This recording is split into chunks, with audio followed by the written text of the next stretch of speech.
Hello everyone, welcome back to my channel. Here I have come back with my new video for grade 12 students.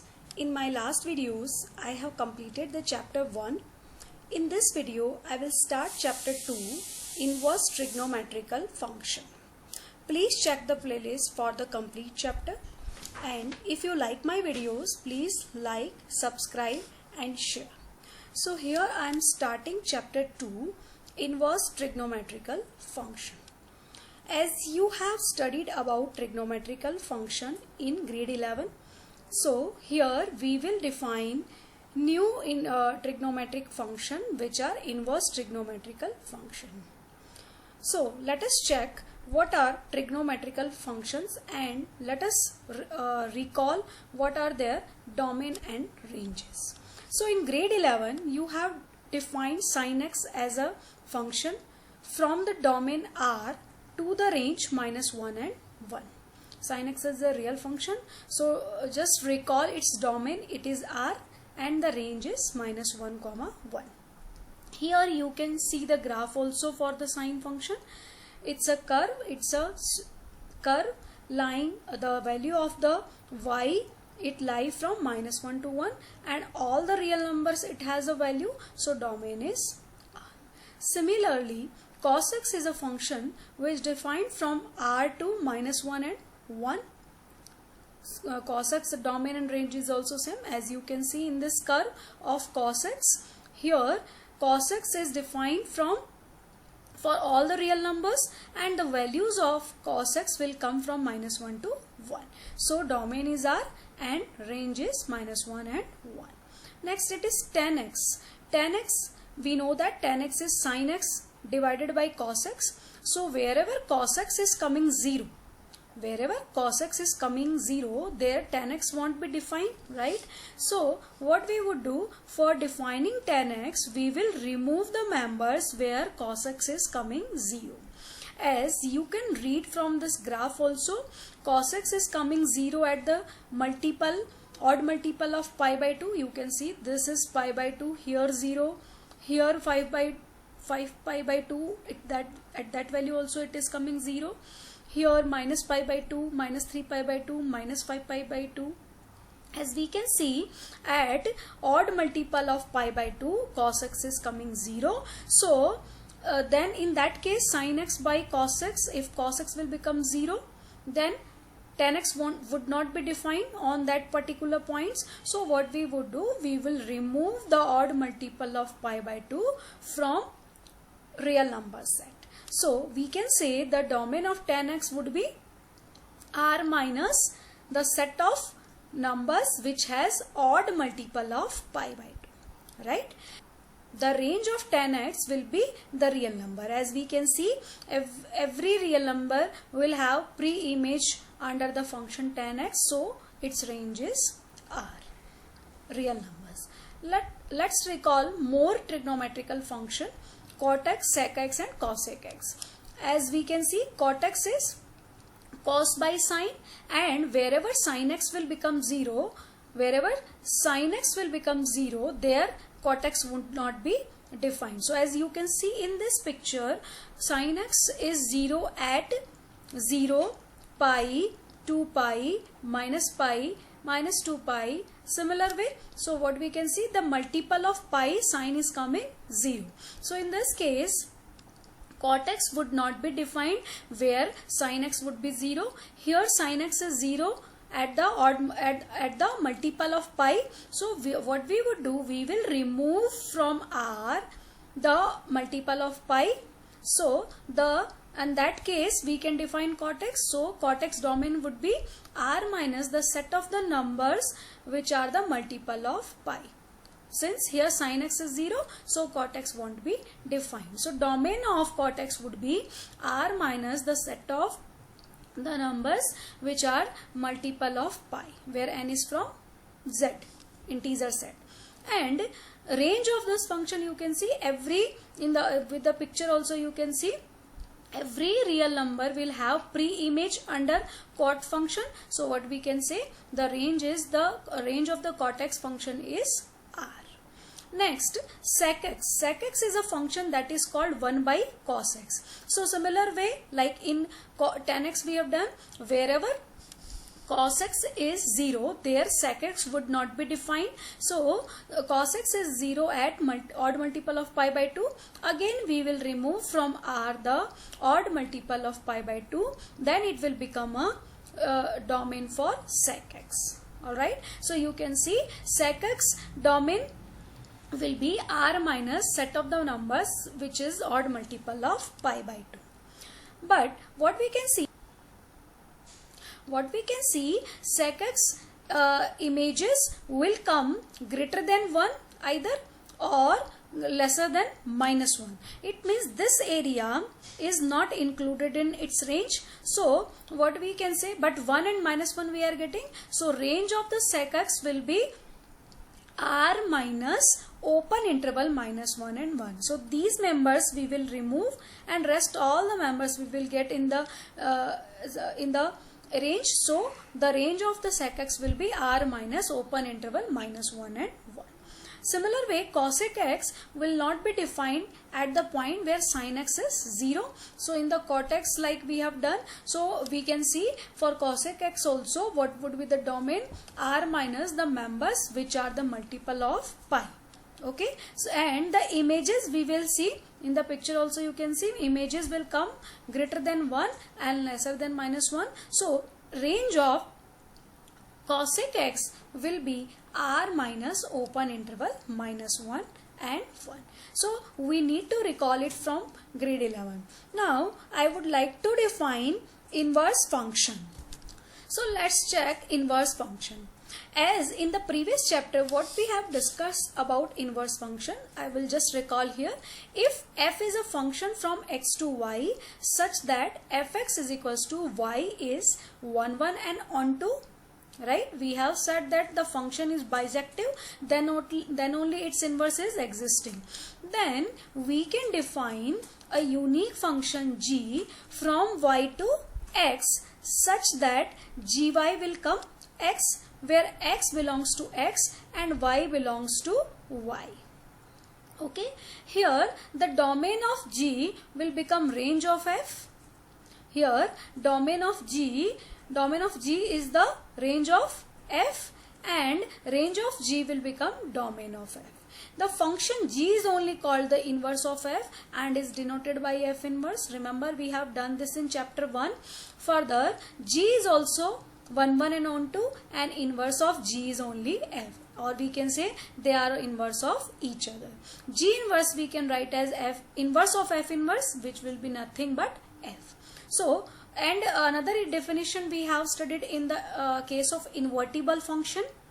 Remember we have taken GOF, composite of GOF we will get as identity element, right? So here in the place of g, here f inverse is there. When you operate f inverse and f as a composite function, you will get its x, and FOF inverse it is coming y, that is FOG. Remember FOG we have done in composite function. So here if g you replace with the f inverse, so you will get the identity function. So it means they both are working as identity function. So to define inverse trigonometrical function, we should make sure the function should be 1 1 and onto. In this case, as we have discussed this picture also in the last videos, here you can see in this case only we can define inverse when it is 1 1 and onto. What does it mean? It means if we can define sin x as 1 1 onto function, then only we can define sin inverse x. Now look at domain of sin x. Domain of sin x is R, just now we discussed, and range is minus 1 and 1. Now we can see in R many members are there which have the images and in this range. So if we take sin x as a function from R to minus 1 and 1, then the reverse function, I mean inverse function, we cannot define in this case. So what we have to do, we have to restrict the domain of sin x to minus pi by 2 to pi by 2. As you can see in this picture, if we restrict the domain, it means in the domain of sin x, if I only take the members from minus pi by 2 to pi by 2, then what I can see, it will be a 1 1 onto function. Now you will ask one question, why only minus pi by 2 and pi by 2 only we have taken? We can take pi by 2 to 3 pi by 2 as well. We can take 3 pi by 2 to 5 pi by 2 as well.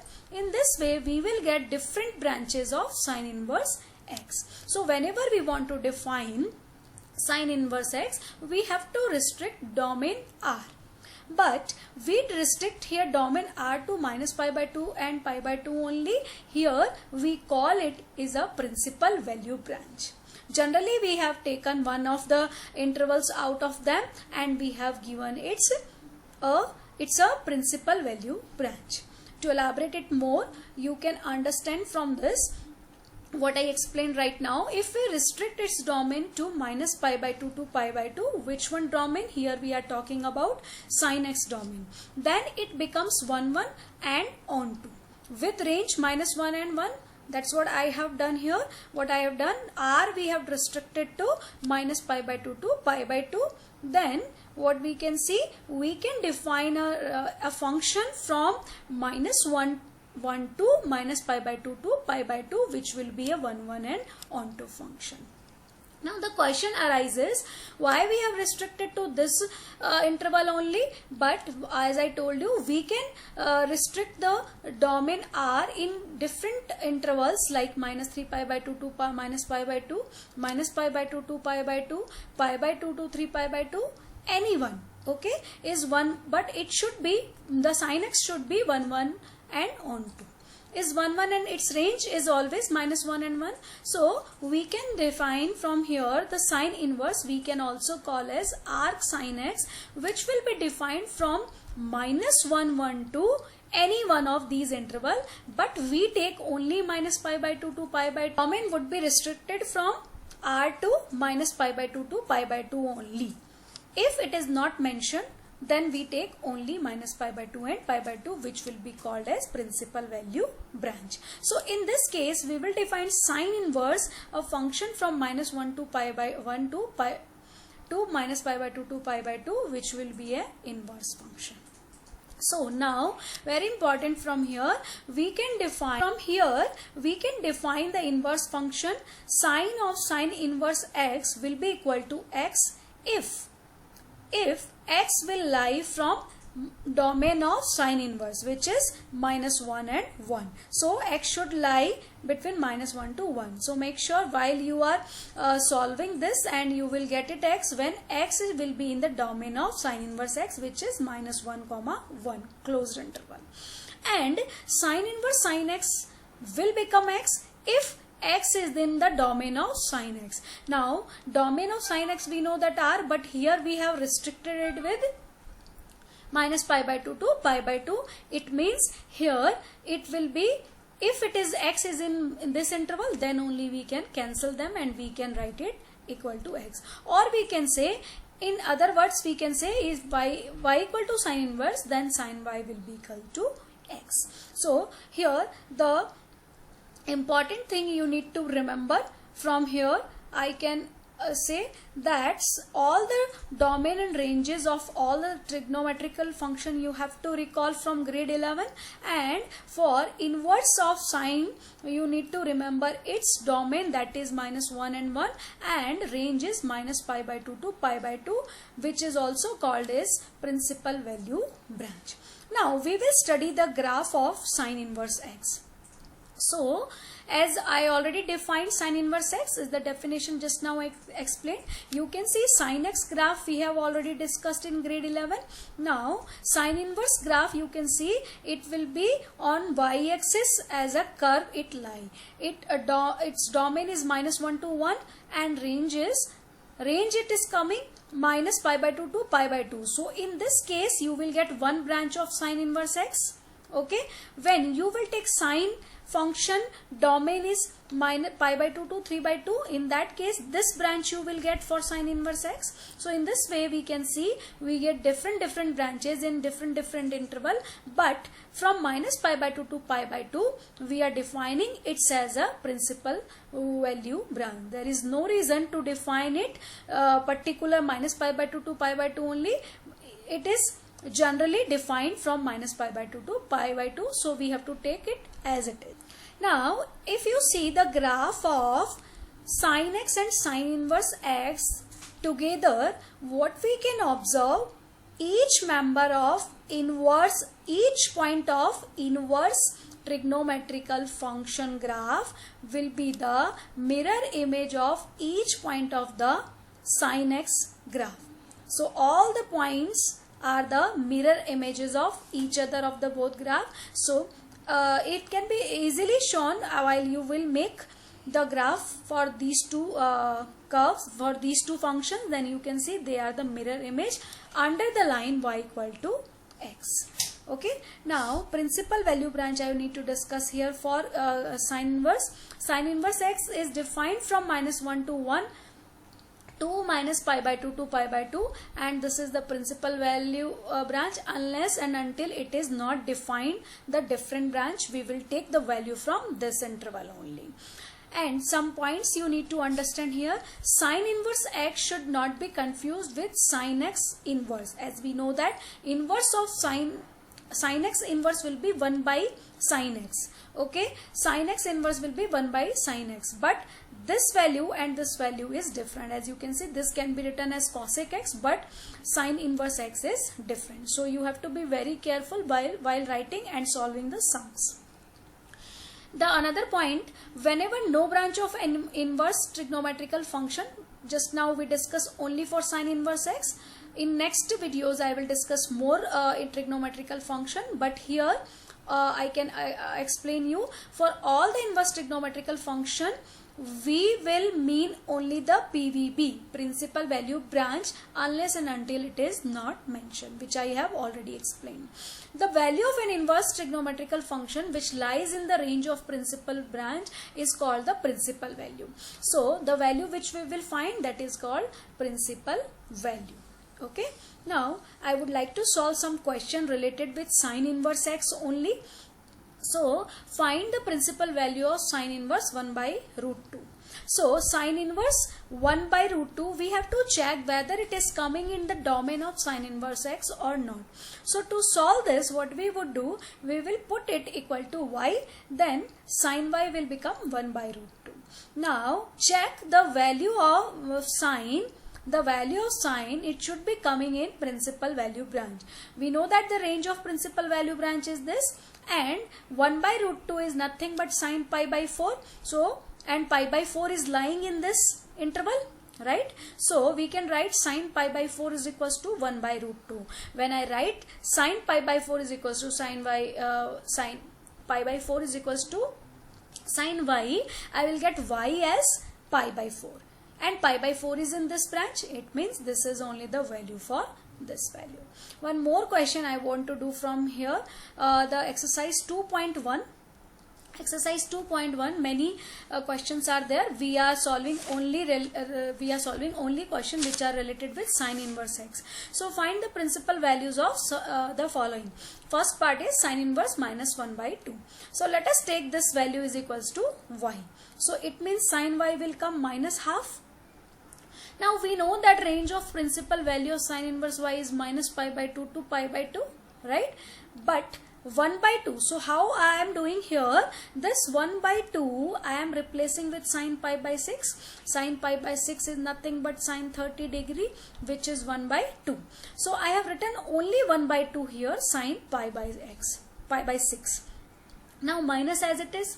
Now we know that its principal value branch is minus pi by 2 to pi by 2. So this angle we have to convert in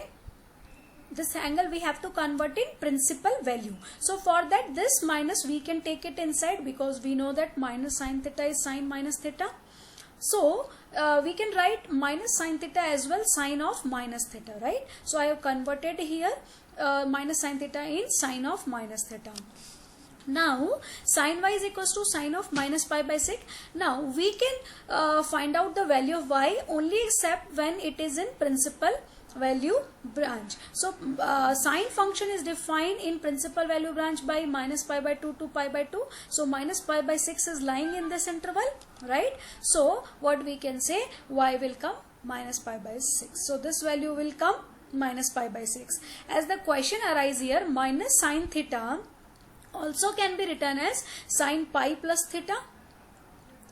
Sine pi plus theta is also minus sine theta, am I right? So because we cannot take that value because that will be in the third quadrant, and where our principal value branch is minus pi by 2 to pi by 2, so we cannot take that value.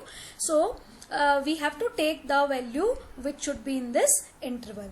As you can understand here also, if you take because in all the trigonometrical function will have the 2 time positive 2 time negative value in the fourth quadrant, but we have to check whether the function is in principal value branch or not. Accordingly we will take the value.